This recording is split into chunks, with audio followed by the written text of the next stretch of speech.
My remarks tonight will follow the three parts of this display, starting with the farm, going to rivers, and then to the fairs. And I will try to do this in an orderly way so you know where I am and what I'm talking about. So to start with the farm, I've divided my remarks into four parts. The first is the people, particularly the early owners of the farm, my more distant ancestors. And second,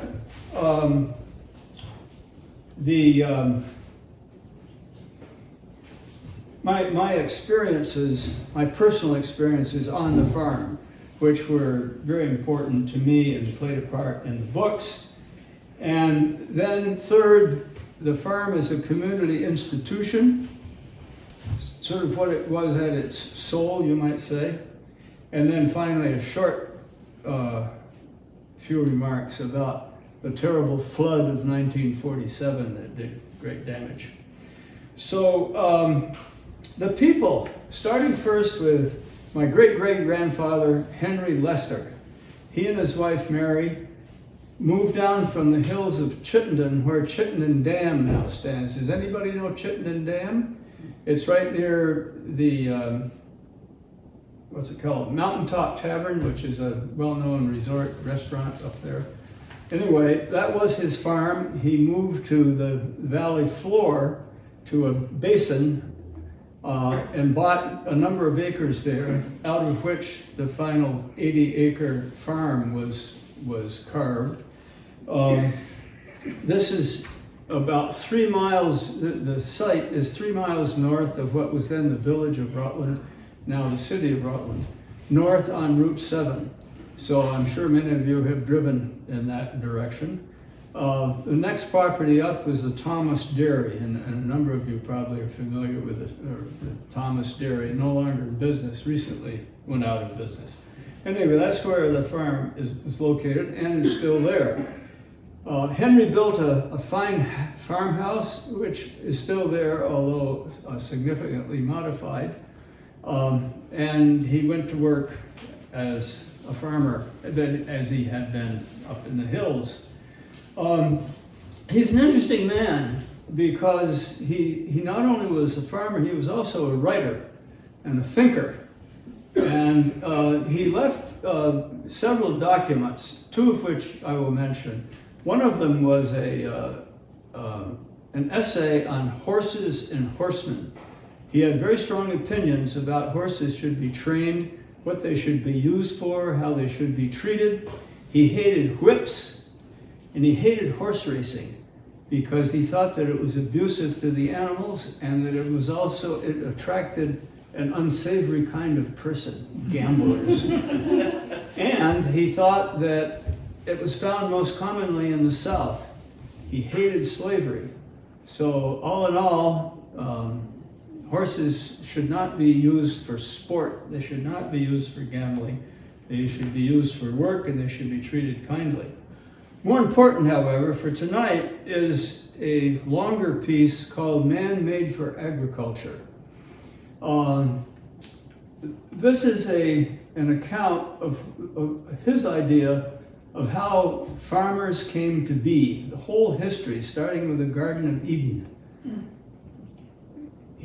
The general argument is that God planned it out so that people could come from a corrupt Europe to an untamed and unspoiled land, the New World, and there with hard work and scientific agriculture, he was very much up to date, they could make a prosperous farm, a prosperous living, a prosperous community, and furthermore, this would lead to a free Republican form of government, Republican with a small r.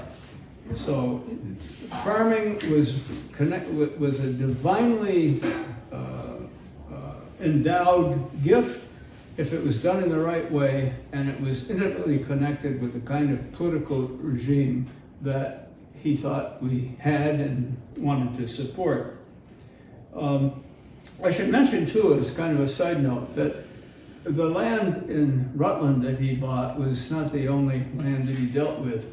Like so many other of the early settlers, he was not only a farmer, he was also a dealer in land. It sort of contradicts the picture we have in our minds of the family farm with the people milking the cows and collecting the eggs and somehow content just to make a very modest living taking care of themselves. As a matter of fact, a number of people and my ancestors in an ambitious way on both sides of the family, particularly on my father's side, were wheelers and dealers. They bought, they subdivided, they sold, they bought somewhere else, they loaned money, they took mortgages, and so they were ambitious in a capitalist way, if you will. Now, the next generation, William Henry, the contribution I'll mention that he made, he built the big hay barn. You'll see pictures of it in its demise here. That barn lasted from 1882 to 2005. He put his initials and the date 1882 in nails in the front of that barn in the horizontal board, and they stayed there till the day the building was disassembled. The other thing he did, he added a big, handsome wraparound porch to the farmhouse. And perhaps most important of all, he fathered 7 children.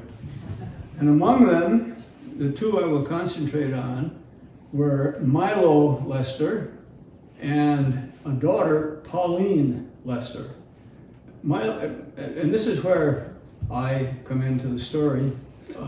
Milo was my great uncle. He became the grandfather I never had. Both my grandfathers died before I could know them. And he was a bachelor farmer all his life, but he was a good farmer and a good community man, and he really loved me. And when I was just a baby, he would carry me around the farm in his arms and treated me very well in the time I spent on the farm. His sister Pauline married a man named Williams, but who died young. So Pauline Williams, was left without a husband and without really a means of support. So she sold the property they owned and she moved back to the farm, and she lived on the farm for most of the rest of her life, keeping house, we might say, for her brother Milo. Except keeping house doesn't begin to describe what she did. Yes, she did. She did all the things a farm woman does, sometimes with hired help. But also, she loved flowers. So the house was filled with beautiful flowering plants. She had this big, beautiful flower garden outside and flowering shrubs. She knew all the wildflowers on her farm and some of the neighboring farms, and went out and explored and made notes and studied them. She also said that although at the end of the day, working hard, she was tired, if she turned to her fine needlework, the fatigue just disappeared. And Eleanor could tell us, I'm sure, the details of what she made. It was beautiful work, many quilts and a lot of other things. And she worked that in at the end of a busy day.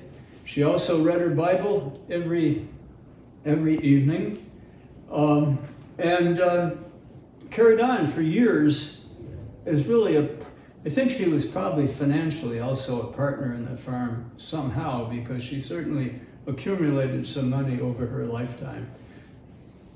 Partly she had inherited the Lester frugality.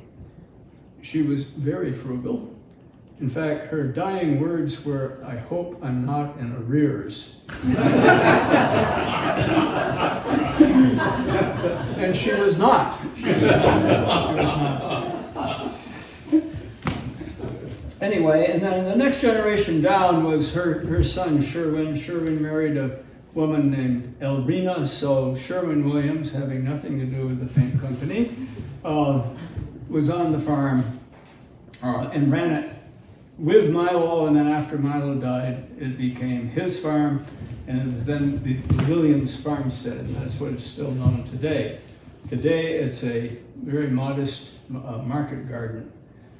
Okay, my experiences. 82 years ago this summer, think of that, 82 years ago this summer, I spent a summer on the farm. When I put it that way, it sounds almost impossible. Anyway, it was 1944, and it was the summer I turned 8. And I spent 73 days on the farm, and I know it was 73 because at my grandmother's urging, I kept a diary. Every day I wrote something in the diary. Helped the men, milked the cows, went down with the milk, etc. And it was the most wonderful summer a boy could ever have. First, I was surrounded by people who loved me and took care of me. There was my uncle, 2 uncles, there was an aunt, there was a grandmother, and I was, it was golden. But they weren't just spoiling me. I had jobs to do. They gave me an allowance, but I'd go to the cellar and sprout potatoes. I would call off for the men. I can explain it later if you want, as hay was lifted up to the top of the barn with a hay fork. So I had real jobs, although manageable and not too demanding. And I had just a most wonderful time. I had my BB gun. They bought BBs for me. I had my bow and arrows. There was a dog so wonderful in memory that I included with the people in the exhibit, Muggsy. Muggsy was not a poodle mix. Muggsy would win no prizes in a beauty contest. He was an ugly, bulldogish looking farm dog, and he was the most wonderful companion. I was with him all summer long. We hunted woodchucks, we explored, we did everything together. So it was just the most wonderful time. And then in high school, I spent 2 summers working on the farm as a regular hired man. I was just like the other hired man. I got paid a modest weekly wage. I worked every day that my uncle did, milked the cows, drove the tractor, helped with the haying, etc. I don't think there was anything other men did that I didn't also do. And it was man's work, and I enjoyed it. I didn't enjoy it enough to want to become a farmer, but I really enjoyed it. And I was still surrounded by people who loved me and were good character and were good company. Okay, moving on to the farm as a community institution. In the 1940s, and this would have been even truer earlier, the farm was surrounded by farms. At one time, my uncle Milo owned this farm, and 2 of his brothers owned adjoining farms. They owned the whole valley, almost. And beyond them, there were other farms, and beyond those farms, so it was the world. And farmers were prominent in the affairs of the town. Sherwin was a select man and had other town offices. They were active in the local community chapel, and they were the center of their social, political world. And they were aware of it. They didn't theorize about it in this fancy language that I'm using, but they knew they were important. They knew they were important to their neighbors, and the neighbors were important to them. So it was, in a social, psychological, political way, I thought it was a very healthy community existence.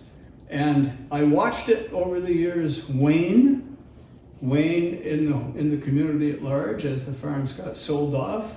And it wasn't farmers anymore who were running the town. It was, lawyers, bankers, businessmen.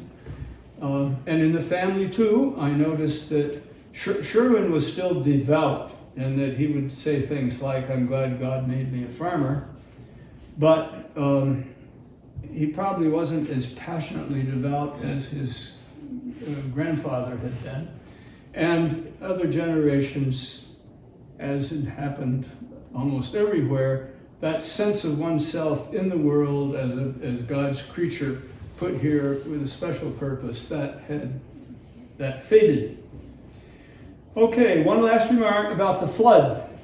In May 1947, start over again. The south boundary of the farm was a stream called East Creek. East Creek descended from Chittenden Reservoir downstream into East Pittsford Dam, and then down the valley the rest of the way, past the farm and into the city of Rutland, where it joined Otter Creek, which is this north-south river, as you probably know, stream. One day after heavy rain, Chittenden Dam couldn't hold back enough water. The floodgates may have broken, I'm not exactly sure. And it spilled a lot of water downstream, hit East Pittsford Dam and washed it out.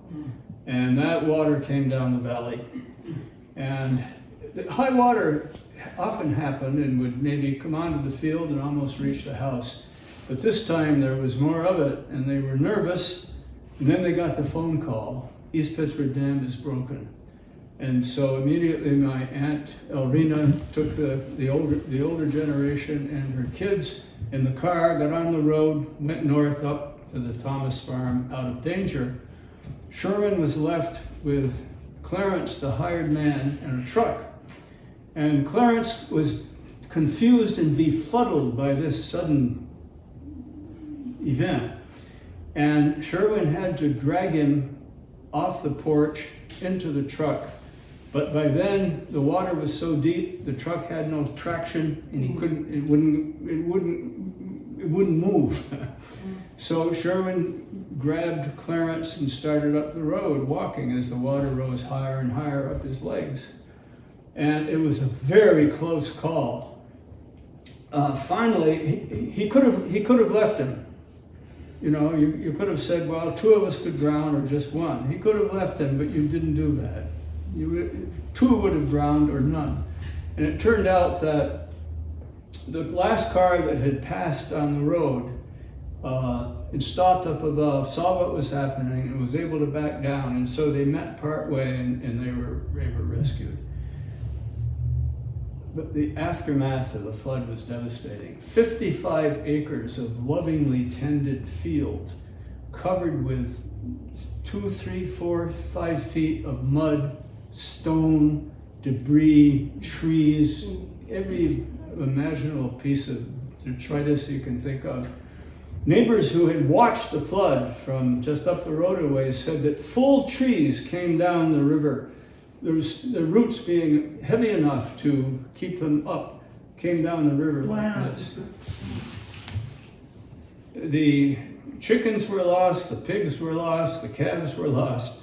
The cows were saved because a neighbor cut the fence and the cows could get away.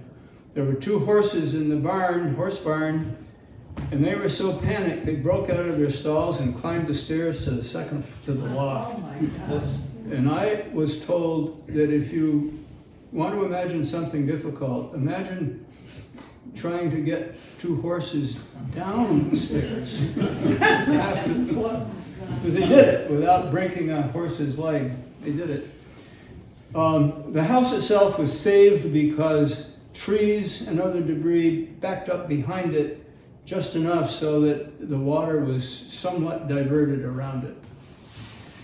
But what a mess. The house there was water had gone up several feet in the house. It was full of mud, debris. It was just terrible. And as I said, the land was in effect ruined. And he could have given up. It would have been a good time to do something else, but they stuck it out, and over a number of years he brought it back, and it became eventually a fertile farm again. Wow. So that's the story of the farm, or a little bit of it. I'll be happy to answer any questions at the end. So we'll move on. Rivers. Here, I'm being very orderly. I'll speak in 3 parts. And the first will be some general remarks about the main river, which is the Winooski. And second, I will talk about the photos in this exhibit and how they came to be. And then some more about the book and some of the important characters from the experience. The Winooski is Vermont's second longest river at 90 miles. It starts in the hills of Cabot, which is northeast of Montpelier, as some of you I'm sure know, flows southwest and then gradually northwest into Lake Champlain at Burlington and Colchester.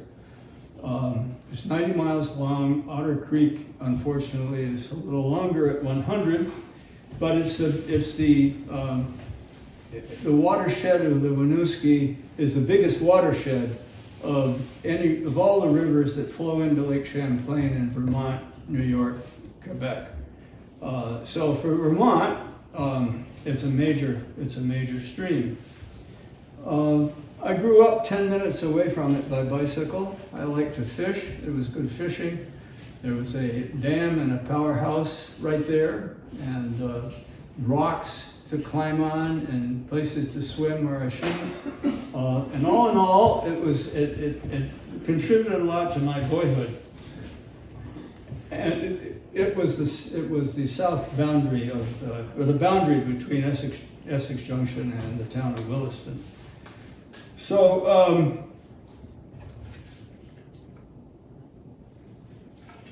the photos are designed to concentrate on just two features really of the river, but 2 very important ones. And the first cluster of the photos have to do with how a river works, how all rivers work, from the tiniest little trickle on your dirt road going into the ditch to the Mississippi. The same physical laws govern what happens. The easy term for this is stream dynamics. How the river interacts with the landscape, how it changes the land. There's another word for it that I like, but it's a little tougher. It's geofluvial morphology. Fun, isn't it? Geo for geology, fluvial for running water, morphology for the shape of the land. So, but we'll call it stream dynamics. And one of the basic actions of the river is shown in the exhibit, and that is how on the outside of a bend, a river, depending on conditions, but often on the outside of a bend, the river moves faster, and it deepens the bend. The inside, the water moves more slowly. So the water that's moving slowly on the inside will deposit pebbles and other debris and maybe make a sandbar. And on the other side, again depending, that bend gets deeper and deeper and deeper. And what happens if it gets deep enough? You get an oxbow. It goes way out like this, and it goes way back around almost to where it started, it may be, and then carries on. There's a photo in the exhibit of a woman standing on the neck of an oxbow. There's a stream on her right and a stream on her left, and it's the same stream. And behind her, there's this very big oxbow. This is in East Montpelier. And that's the way it was until Irene struck in 2011, and I went back to look at the oxbow, and there was still an oxbow, but the neck was cut off, and now the river ran straight. And the second purpose of the photos that I put up is to show the river as human habitat. And this is pretty obvious. We see it all the time. Bridges, power plants, waste disposal, fishing, logging in the old days to move logs downstream. And so if you live along a river, and many people do, why did they first settle along a river? One, there was water that carried away your waste. You could drink it if you were careful of how you got those two actions coordinated. And you could build dams, and you could have a power plant of some sort. And it might be a lumber mill, it might be a grist mill. It all depends. So that is the obvious purpose of those two sets of photos. Now, writing the book, I started out, I just thought, I'd like to write a book about the Winooski River because I grew up there and I like it, why not? But as I got into it, it became a much more complex undertaking.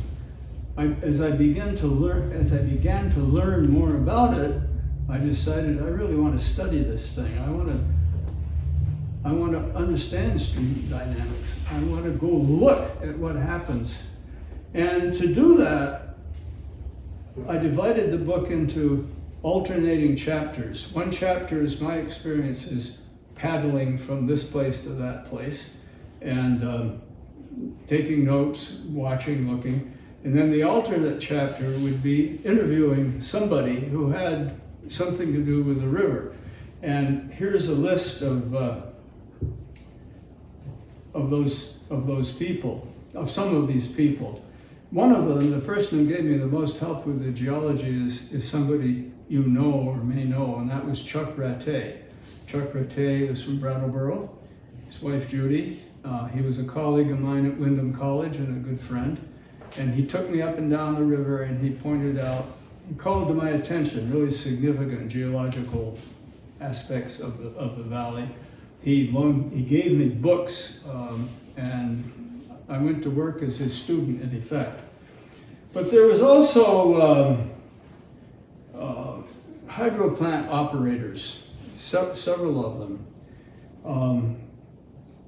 There was the Bobcat Man. This is a man who hunted bobcats, which may sound unnecessary, to say the least.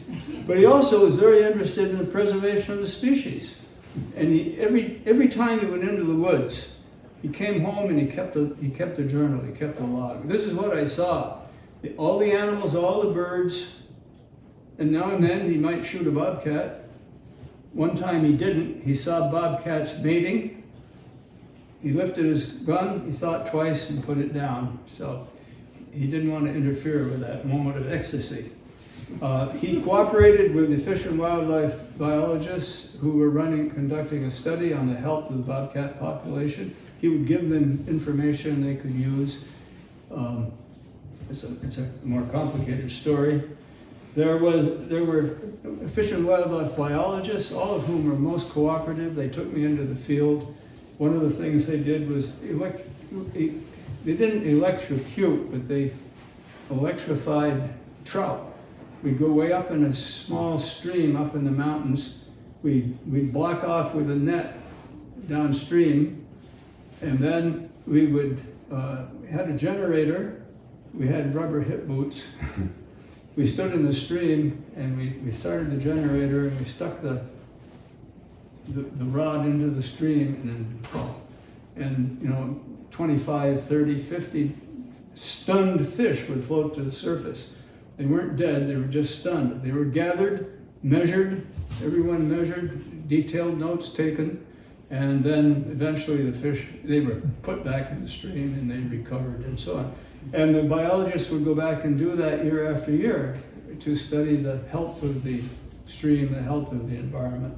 I mean, these people are something. They are really dedicated, and they were so good to take me along, one after another. There was a fisherman who was a wildlife guy on public television, and I went out in the stream with him. There was a deer hunter who was an avid hunter. He also was the region, I think, New England manager for one of the big wildlife organizations, and we had a wonderful time talking about his deer hunting and his weapons.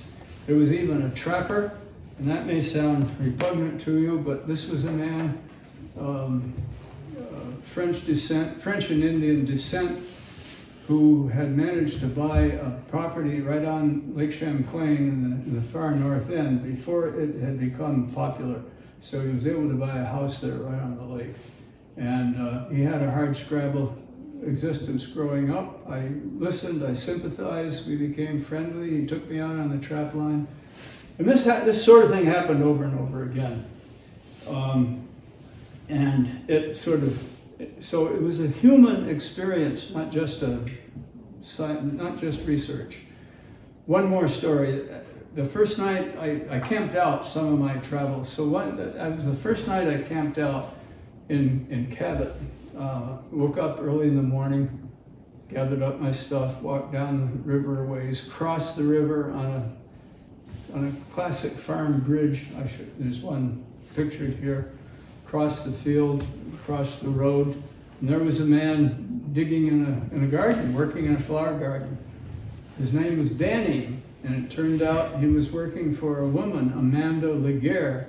Amanda had, I don't know if she's probably no longer in business. She had a plant nursery there. And so this is probably 6 o'clock in the morning by now. She's up, I introduce myself to her and tell her what I'm doing. I'm writing a book about the river. And she said, "Oh, that's interesting." She said, "You must be hungry." And I said, "Yes." She says, "Sit down." And I sat down. She'd made me the biggest, most delicious omelet that I think I'd ever had. So, just another adventure. Danny, I learned, it turned out, was an electrician by trade, and he had come to do some wiring in the greenhouse, and he never left. That's why he was there. Okay, well, moving on to fairs then, the third part of the exhibit.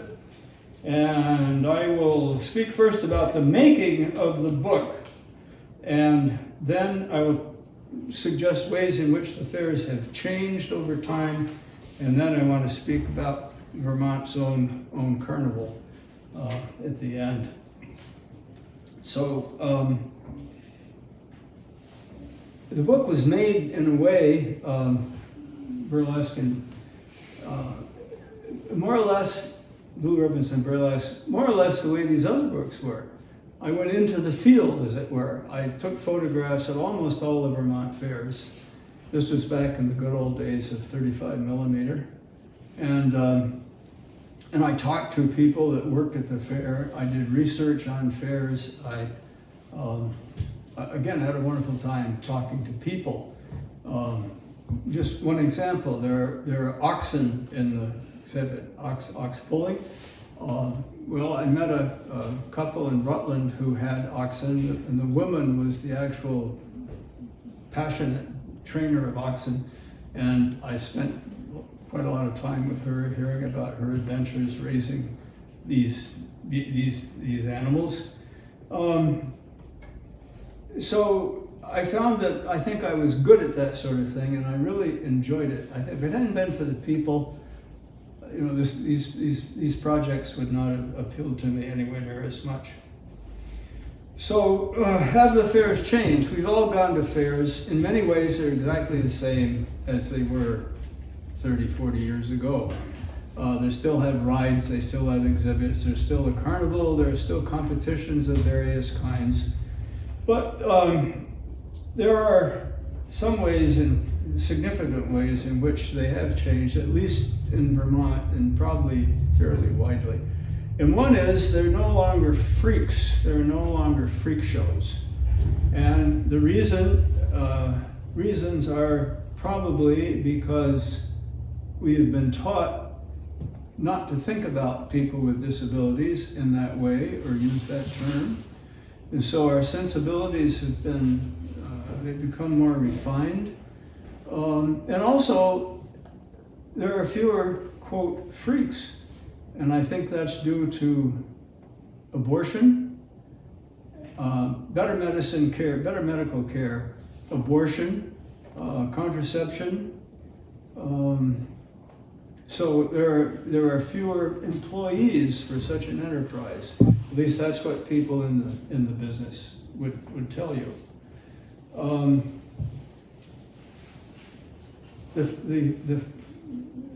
The freaks made a kind of society, and John Pinckney has been to this place, but there was a town in Florida, Gibtonton, called Gibtown, I think, and where in the winter they would gather. So there was kind of, it was a community where they would come. They might have been at different fairs, but they would gather there, and that was a nice thing.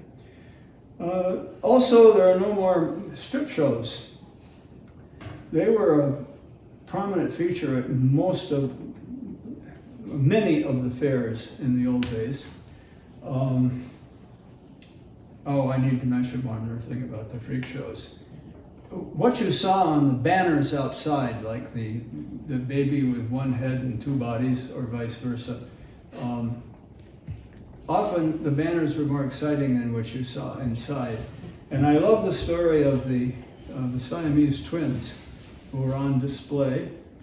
And during their performance, they began to argue with one another. Finally, they got so angry they walked off separately.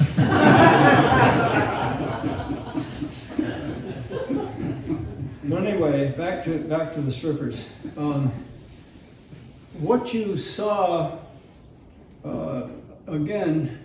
what you saw outside was one or two or three of the most attractive ones, if that show happened to have attractive ones. the ones with the big carnivals had the big budget, and the big budget got better looking women, and it was just a commercial fact. And they strutted about while the barker, with his spiel, tried to build a tip. Building a tip means gather a crowd, and once he had a sufficient crowd and he thought they were ready, he would send the girls inside and he would go to the ticket booth and hope he could sell a lot of tickets. Inside, you saw, it depended where you were, what time, what you saw.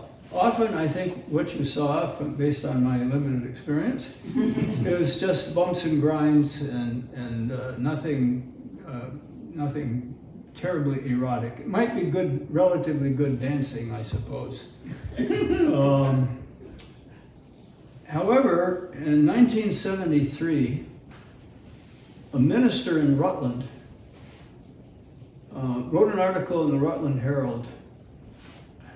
There was an article in the Rutland Herald about this minister who had gone to the select board and said, I can stand many things in this new morality, but I cannot stand what I saw at the strip show last night at Rutland Fair. Now you might say, what was he doing at the strip show? But in fact, he had heard what was going on and he wanted to check it out. And the reason I believe it, he was the one who married my mother and father, and he also baptized me, so clearly a good man. J. Graydon Brown. He said, this is what I saw, and now I'm not going to tell you what he said he saw. But if you come up to me afterwards, I will whisper in your ear, because it would embarrass me and you if I were to tell you what he said he saw.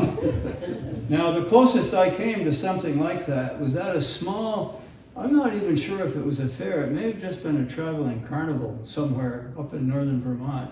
And I was with another guy, and we thought, let's go to the strip show. So we did, and there was some ordinary act that was not terribly exciting. But then we were told, for another $1, you can go behind this curtain, and there's more to be enjoyed. And boy, what a decision. I finally decided $1 is $1, and I did not go in. So I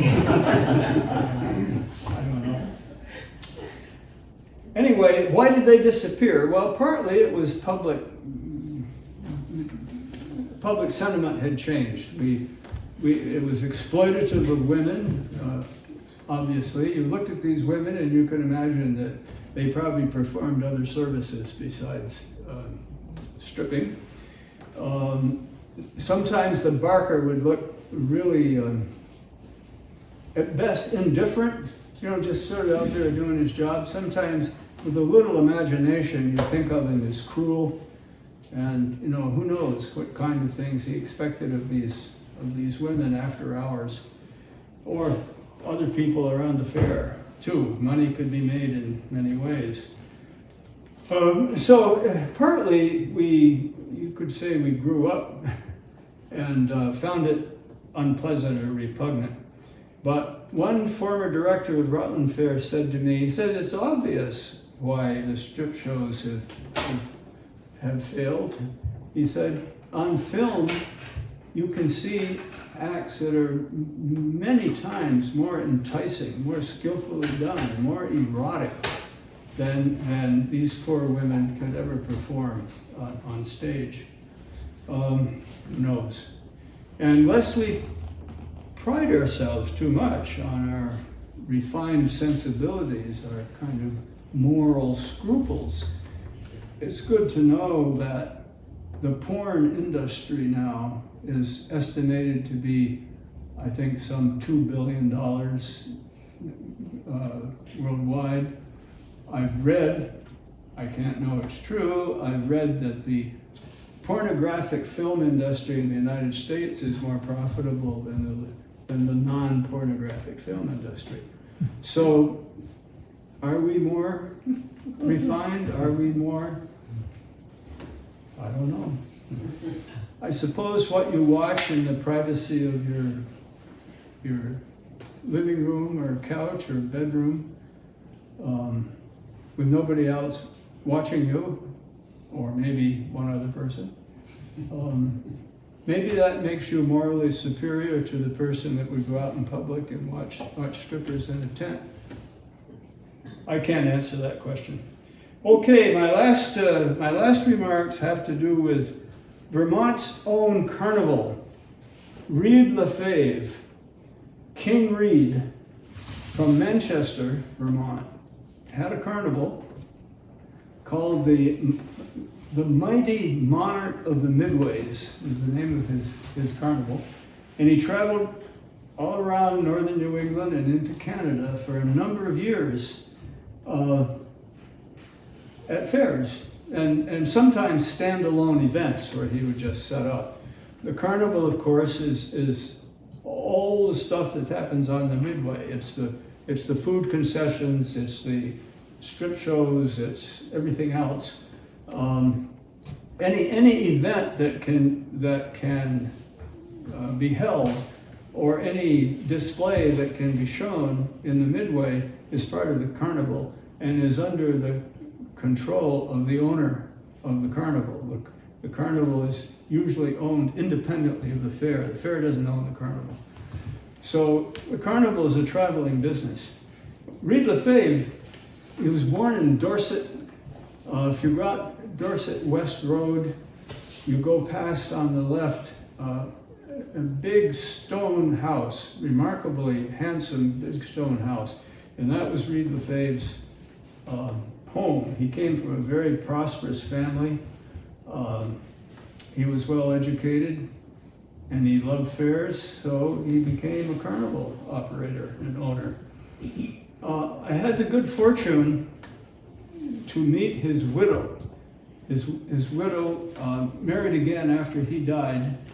Her name was Sweezy, Sis Sweezy, and she invited me to her house in Manchester and told me about her experiences traveling with the carnival. She was the money manager. At the end of the fair in one town, she'd put the money in her car and drive to the next fair. Never had any trouble. She negotiated with some of the acts. She, now and then one of the freaks would rebel, and you'd have to try to soap him up a little. She was just wonderful to talk to, full of sort of gossip about fair life, carnival life.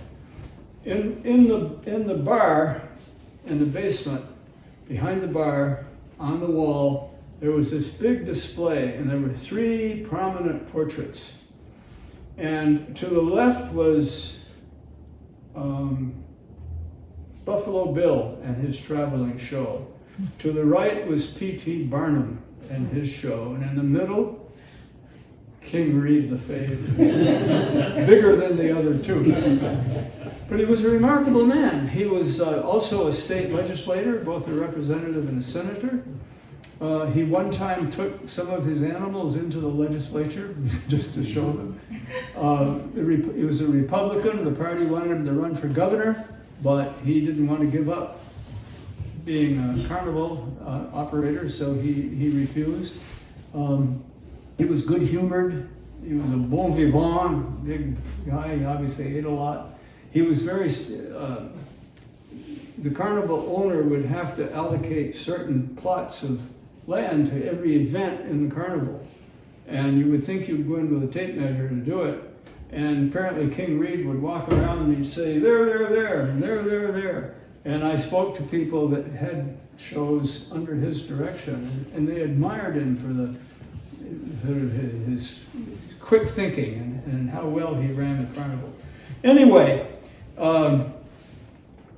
ending on that happy note, I would now be glad to entertain any questions or comments, if you have them, before we do terrible things to that beautiful cake. So, yes, Julie. Did you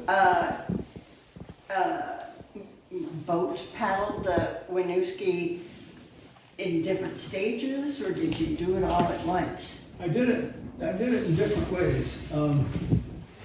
Well, it was always in stages, but I paddled the whole length 3 times, and then I paddled many sections other times repeatedly. So I've probably done the whole river 4 times, if you want to think of it that way. One time, I think it was the first time, I would park at the beginning, wherever I was going to start, let's say at the very beginning of the river, and I would paddle downstream as far as I thought I could walk back. And then I would hide my canoe and I'd walk back to the car and I'd go back. It's kind of tedious, but so I also walked the whole river. But that was okay, and I met people along the way, and that was fine. On one such occasion, it was in Richmond, at the Richmond Park.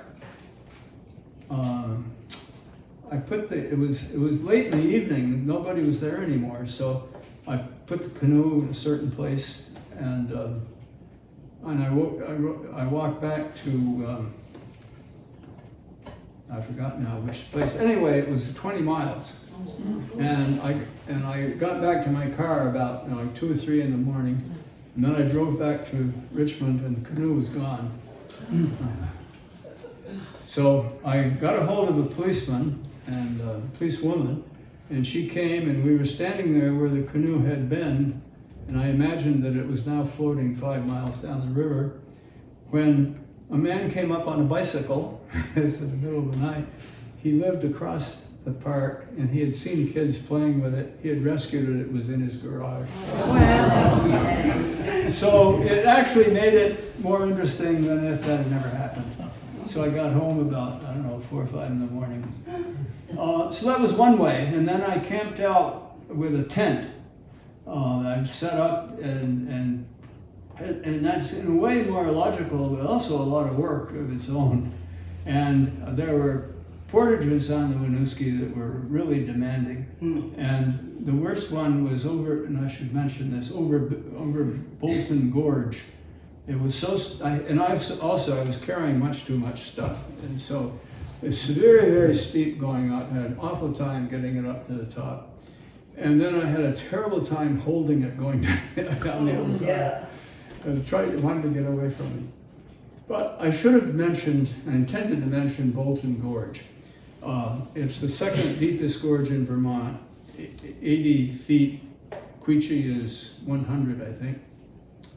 And above this, and there's a power plant there, and above this gorge, there's a promontory, a rock sort of juts out like this, and it's called Allen's Rock. And the story is that Ira Allen, on a surveying expedition, dared his companions, challenged them to see who could walk closest to the edge. And he supposedly walked closer than the rest. And now, is the story true?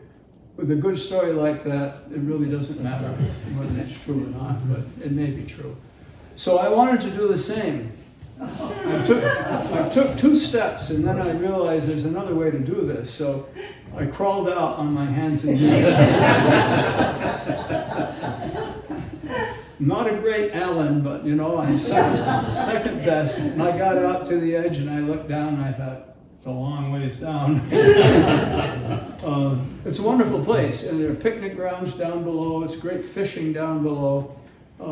It's one of the great spots along the Winooski. Yeah.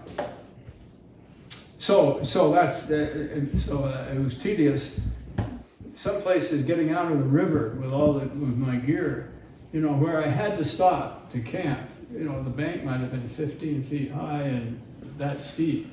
Wow. And what I had weighed over 100 pounds, so I was young and strong, but still. Other questions? Yes. I'm not sure exactly. I know you spoke of where you grew up, but I'm not exactly sure now where you grew up. You went. The farm was a ways from where you. Yeah, thank you. Yeah, I was born in Rutland. My parents were both Rutland farm boy and girl, and after they married, they lived in Rutland County for about 3 or 4 years. And in 1940, they moved to Essex Junction, which, as you probably know, is a sort of a suburb of Burlington. It used to be a nice small village. They moved there so my father could become manager of the Eastern States Warehouse grain company in town. And they lived there the rest of their lives, and I lived there until I went away to college. So I was there in the 1940s and 50s, those 20 years that were my boyhood, if you will. You went to school there too? And I went to Essex Junction High School, yeah. And so that was my hometown, and Eleanor says I talk about it a lot. So. And I have to admit, it was a good boyhood. I was a very lucky boy. I had good parents, good family, good friends. It was a good town. There must have been something wrong with it, but I haven't found out. Yeah. Yes. When's your next book going to be available? Well, I don't know. It's coming out, and it could be this summer. It shouldn't be too many weeks now because it has the manuscript has gone to the printer and is supposedly being printed. So I don't see why it should take all that much longer. Although maybe after printing they still search for people to write blurbs. I don't know. But it's all done, and I'm just waiting. Well, I've read a couple of your books. The first one was my very favorite. The first one was your favorite? Just reading that, I heard Chuck throughout the whole thing. Well, probably a number of people would say that the first book is the best book. It certainly had the most exciting publication history, and it was reviewed New York Times front page book section. You know, it didn't sell a lot, but it had a good critical reception. Which, to my way of thinking, was more important. I would rather please the discerning readers than, you know. So anyway, yeah. So it's been an adventure. Yes. Yes. Me? No, you were just rubbing your nose. No. So Chuck, Yes. tell us about the speaker at Dorset Historical Society tonight. It so happens that at the Dorset Historical tonight, there's a speaker named Charles Fish. He's my grandson. He goes by the name Max, but his first name really is Charles. So Charles Fish and Charles Fish are both speakers at the Historical Society, which I think is too funny for words. I hope he has as much fun as I am having. He's speaking. He interviewed. He's sort of between jobs and graduate school, and he interviewed veterans. It was a program on the part of, I think, the Smithsonian, interviewing veterans and their experiences in combat and after. And the Historical Society asked him to talk about that. So it's a good topic, and I hope he's done well. So. Anything else? Yes. You've shared with us, or I'm getting a sense of your relationship to farms and your relationship to the river or rivers. How did you find yourself interested in fairs? Or how would you describe your relationship, or what drew you to fairs? Okay, well, it all has to do with where I grew up. I grew up 1 mile from the Champlain Valley Exposition, which when I was a kid was the second biggest fair in the state. It's now by far the biggest. Rutland was biggest at that time. And so, and I was in 4-H, and I had projects that I made things to display at the fair. And if I wasn't going officially as an exhibitor, my friends and I would go up past the high school and to the back fence of the fair, over the fence. And the guards would sometimes try to chase us, but they were old and stodgy, and we were young and spry. And so, and I loved it. I mean, I just enjoyed it, everything about it. I mean, the horse racing and the animals and the girly shows. I was too young to go into them, and they had auto racing at that time too. It was really a slam bang place, and I enjoyed it a lot. And then in later years, I continued to go to fairs. But when Eleanor and I moved from New Jersey here in 1968, in New Jersey, I had become more seriously interested in photography. And so when we came here, I said, well, I'll make a project of photographing Vermont fairs. And I went to most of them with my camera over 1 or 2 years, and followed up on my lifelong enjoyment of them by photographing them.